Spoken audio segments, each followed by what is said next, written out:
வணக்கம் உறவுகளே, இது 2 நாளைக்கு முன்னாடி நான் போட்ட எலுமிச்சம்பழம் ஊறுகாய். சரிங்களா? பாருங்கள். சரியா? எலுமிச்சங்காயை வெட்டி 1 வாரம் ஊறிச்சு. கல் உப்பு போட்டு ஊற வச்சுருங்க. நான் வெயிலில் வைக்கல, வீட்டு நிழல்லையே வச்சு தான் ஊற வச்சேன். நல்லா ஊறி வந்துருச்சு. சரிங்களா? இப்போ இதை தாளித்து எடுத்துட்டேன். ஆனால் ஆயில் பற்றல. எப்போயுமே ஊறுகாய் தாளித்து எடுத்துகிட்டு டப்பாவில் மாற்றுறதுக்கப்புறம் இந்த மாதிரி நல்லெண்ணெய் காய வச்சு அதில் கொஞ்சம் ஊற்றி வச்சுருங்க. அப்போ தான் ஊறுகாய் கெடாது. சரிங்களா?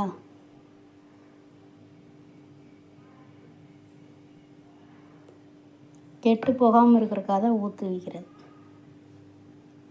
வெளியிலே இருந்தாலும் இது 2 மாதம் ஆனாலும் கெட்டு போகாது. சரிங்களா? அதுக்காக தான் உங்களுக்காக இந்த வீடியோ